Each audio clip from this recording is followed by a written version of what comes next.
नमस्कार सभी को। जुडिशियल लॉ क्लासेज में आप सभी का स्वागत है। आज से हम एलएलएम फर्स्ट ईयर की जो सब्जेक्ट है आपकी सोशल चेंज, ठीक है, उस सब्जेक्ट को आज स्टार्ट करने वाले हैं। उसका जो पहला टॉपिक है, यानी सब्जेक्ट का नाम है आपका लॉ एंड सोशल ट्रांसफॉर्मेशन।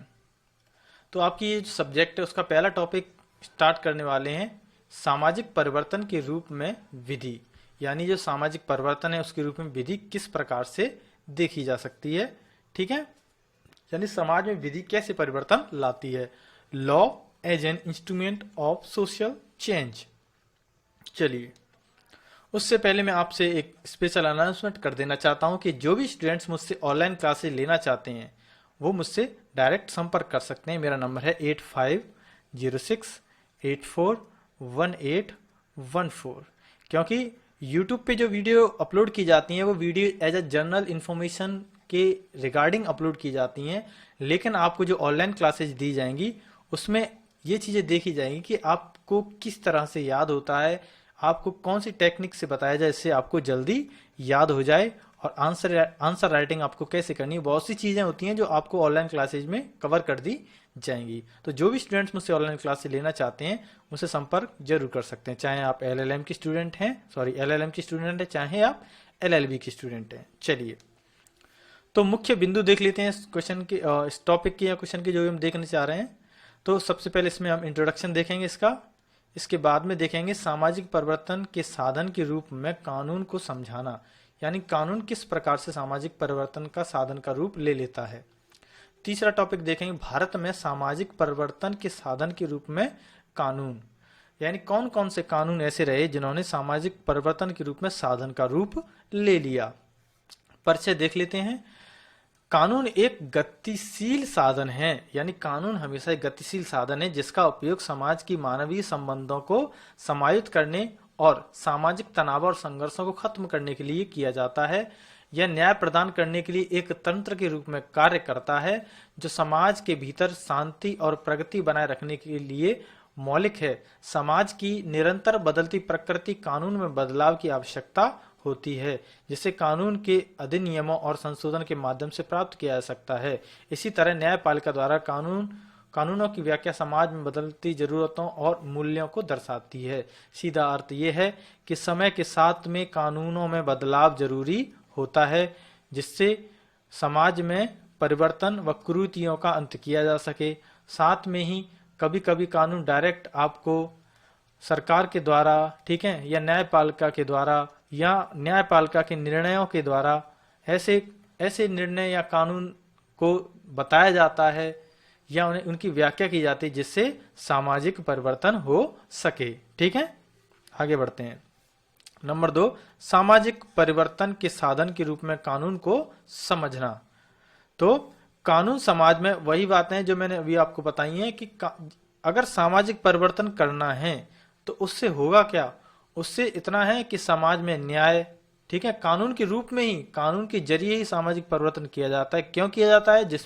जिससे सामाजिक न्याय दिया जा सके, समानता लाई जा सके, सशक्तिकरण को बढ़ावा दिया जा सके, ठीक है, असमानताएं की गहराई। ऐसा क्यों किया जाता है? क्योंकि भारत में ऐसी असमानताएं पाई जाती हैं, ऐसे कार्य देखे जाते हैं जिनमें भेदभाव देखने को मिलता है, चाहे वो महिला के संदर्भ में हो या बच्चों के संदर्भ में हो, ठीक है, ऐसे भेदभाव देखने को मिलते हैं। तो ये है हमारा सामाजिक परिवर्तन एक साधन के रूप में। दूसरा पॉइंट देख लेते हैं। तीसरा पॉइंट है अपना, भारत में सामाजिक परिवर्तन के साधन के रूप में कानून, यानी ऐसे कौन कौन से कानून बने भारत में जिन्होंने सामाजिक परिवर्तन को एक बदलाव या एक नए परिवर्तन की ओर झुकाव दिया, ठीक है, यानी जिन कानूनों से सामाजिक परिवर्तन हुआ। पहला इसमें है सती प्रथा का उन्मूलन। सती प्रथा उन्मूलन कानून लागू किया गया। यह क्या है कि यह एक प्राचीन हिंदू प्रथा है जिसमें क्या होता है, पति की चिता पर पत्नी को आत्मदाह यानी उसे जला दिया जाता था। साथ में ही अगर पति की मृत्यु हो जाती है तो ऐसा कहा जाता था कि पत्नी का कर्तव्य है कि वह उसी के साथ में दाह हो जाए, ठीक है। लेकिन बंगाल में प्रेसिडेंसी के जो गवर्नर थे लॉर्ड विलियम बेटिंग, उन्होंने इस प्रथा को बहुत ही महिलाओं के लिए भेदभावपूर्ण बताया और इसकी काफी निंदा करते हुए इस पर रोक लगाई। सती प्रथा को बढ़ावा देना आत्महत्या के लिए उकसाने के समान माना गया कि यह एक तरह से आत्महत्या करने के लिए किसी को उकसाना है। दूसरा है मुस्लिम महिलाओं के लिए भरण पोषण अधिकार, ठीक है। तो मोहम्मद अहमद खान बनाम शाह बानो बेगम केस में भरण पोषण के संदर्भ में महत्वपूर्ण बात हमें देखने को मिलती है कि किसी भी अगर मुस्लिम महिला को इद्दत यानी तलाक के बाद की प्रतीक्षा की अवधि के बाद छोड़ दिया जाता है, ठीक है, जब वो उस अवधि के बाद भी अपना भरण पोषण करने के लिए कोई भी महिला सक्षम नहीं है, तो दंड प्रक्रिया संहिता यानी सीआरपीसी की धारा 125 के तहत वह भरण पोषण करने की दायी होती है, यानी उसके शौहर द्वारा उसे भरण पोषण देने के लिए बाध्य किया जा सकता है इस कानून के तहत। जिससे होता क्या है कि समाज में एक बदलाव यानी सामाजिक परिवर्तन देखने को मिलता है।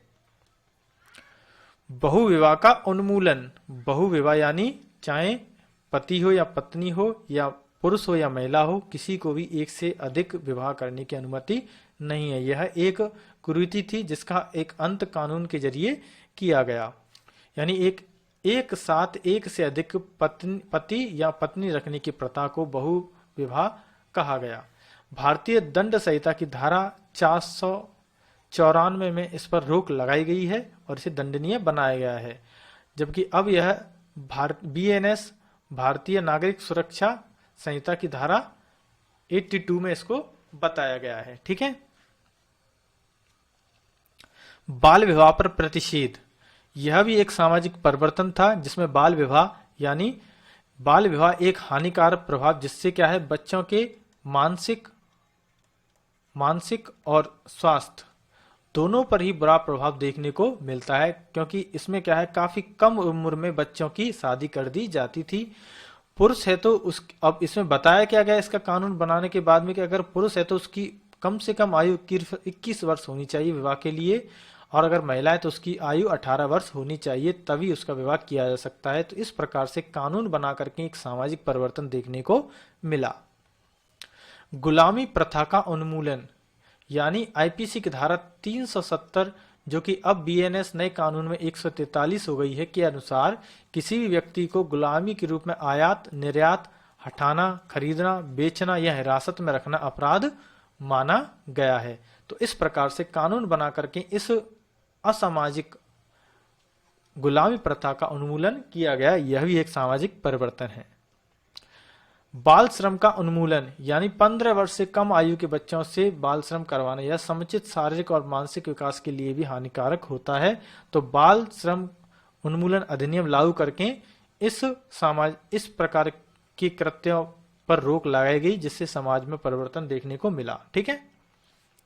वेश्यावृत्ति भी समाज में एक कलंकित प्रथा है, जिस पर भी समय समय पर ऐसे कानून लाए जाते हैं जिससे महिलाओं के प्रति हो रहे दुर्व्यवहार को रोका जा सके, ठीक है, और उनको पुनर्वास किया जा सके। लिव इन रिलेशन को मान्यता देना, यानी लिव इन रिलेशन का अर्थ है कि जो भी बालिक यानी 18 वर्ष से ऊपर के लड़का लड़की अपनी स्वेच्छा से लिव इन रिलेशन में रहना चाहते हैं वो रह सकते हैं, जो कि पहले ऐसा नहीं था, क्योंकि ये एक तरह से अधिकारों के संदर्भ में इस प्रकार के तरीकों को लागू किया गया है कि सभी को किसी भी के साथ रहने की स्वतंत्रता है, स्वेच्छा है, समानता का अधिकार है। तो इस प्रकार के अपने आर्टिकल 14 भी है, ठीक है, कई आर्टिकल हैं जिनके अंतर्गत इस प्रकार की प्रैक्टिसेस को मान्यता दी गई। अगला है कन्या भ्रूण हत्या, यानी महिला के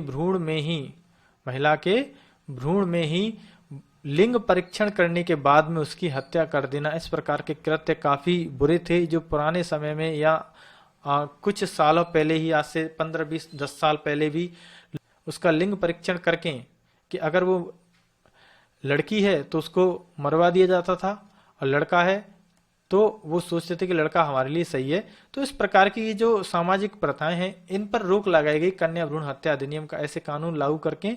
तो हम कह सकते हैं कि कानून के जरिए सामाजिक परिवर्तन करना कितना महत्वपूर्ण होता है। ठीक है, तो चलिए ये था हमारा आज का वीडियो कि लॉ यानी विधि किस प्रकार से सामाजिक परिवर्तन में सहायक है। ठीक है, आशा करता हूँ ये आपके लिए हेल्पफुल रही हो।